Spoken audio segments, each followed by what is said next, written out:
మామ దీనికోసం total TFI ఎదురు చూస్తుంది. Not only MB fans, TFI మొత్తం ఎప్పుడు అప్డేట్ వస్తుందా, ఎప్పుడు వస్తుందా, నేమ్ ఎప్పుడు రివీల్ చేస్తారా అని. ఫైనల్ గా నేమ్ అయితే వారణాసి మూవీనే. నాకు షాక్ అయినా, నేను లిటరల్ షాక్ అయ్యా. ఎవడు ఎక్స్పెక్ట్ చేయలే వారణాసి అనే నేమ్ ఉంటది మూవీకని. స్టోరీ, ఆ టీజరు, ఆ గ్లిమ్స్, ఆ విజువల్ వండర్ చూడంగానే నాకైతే అర్థమైపోయింది ఏంటంటే movie time travel movie, fictional and concept based. Okay. And నాకు ప్రతి ఒక్క హైలైట్ ఏంటంటే, దీంట్లో మెయిన్లీ హైలైట్ ఏంటంటే, ఇప్పటి వరకు ఎవరు మూవీ నేమ్ రివీల్ చేసేకి ఇంత పెద్ద ఈవెంట్ కండక్ట్ చేయలే. నాకు తెలిసి అయితే కండక్ట్ చేయలే. అది జియో హాట్స్టార్ లో లైవ్ వేసి, అసలు మామూలు ప్లానింగ్ కాదు. ఒక ప్లానింగ్, ఒక పద్ధతి, ఒక ప్రిపరేషన్, ఒక అనాలిసిస్. అది ఇంకోటి ఏంటంటే, దీనికి మించింది అక్కడికి వచ్చే ఫ్యాన్స్ కి తొక్కిస్లాట్లు అయ్యి జరగకుండా లక్షల ఫ్యాన్స్ వస్తారు. తెలిసిందే ఇది. టిఎఫ్ఐ టాప్ టైర్ 1 హీరో అంటే లక్షల ఫ్యాన్స్ వస్తారు. వాడికి ఐడెంటిటీ కార్డ్ అనే కార్డు, అంటే ఐడెంటిటీ కార్డు కాదు, పాస్పోర్ట్ ఆ పాస్పోర్ట్ ఇచ్చి వెల్కమ్ చేయడం ఉంటుంది చూసినావా. హెవీ. అసలు ఆ కాన్సెప్ట్ ఎవడు అనుకున్నాడో గానీ హెవీ అంటే హెవీ. అంటే నాకు ఒక్కటే అనిపించింది మామ, విజువల్స్ చూడంగానే. అసలు చెప్తున్నా కదా, ఎవడరా హాలీవుడ్ బాబులకే బాబు. అసలుకి నాకు మైండ్ వెళ్ళిపోయింది అనుకో. విజువల్స్ మామూలు విజువల్స్ కాదు అసలు.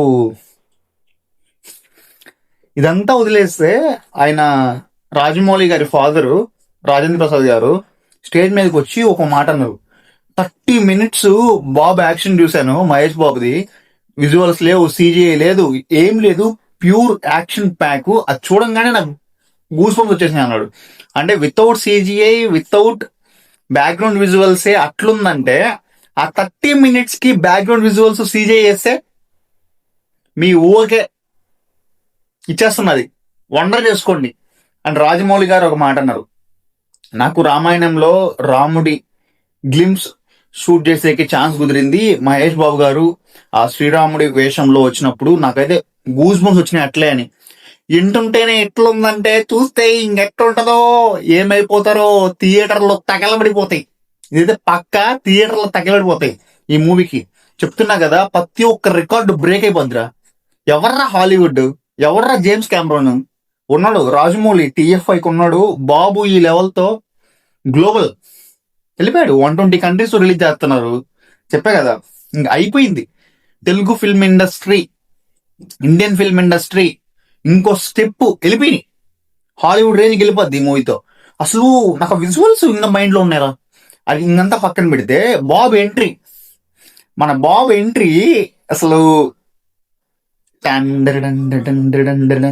అందరూ ట్రోల్ చేస్తున్నారు కానీ, but heavy entry.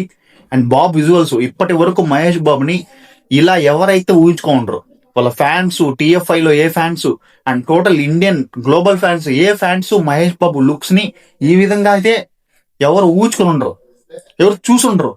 Different looks, heavy looks, mass looks, cult looks మామూలు కాదు. నేనైతే వెయిట్ చేస్తున్నా మా ఫుల్. మీరు ఎంబీ ఫ్యాన్స్ అంతా ఈ వీడియోని లైక్ కొట్టండి, షేర్లు కొట్టండి, కామెంట్లు చేయండి. మీకు ఎట్లా అనిపించింది టీజరు, విజువల్స్ ఎట్లున్నాయి కామెంట్ చేయండి గైస్. ఇది ఇంతవరకు. నెక్స్ట్ వీడియోతో ఇంకో అప్డేట్తో వచ్చేద్దాం. Thank you guys, thanks for watching. Bye, Tata.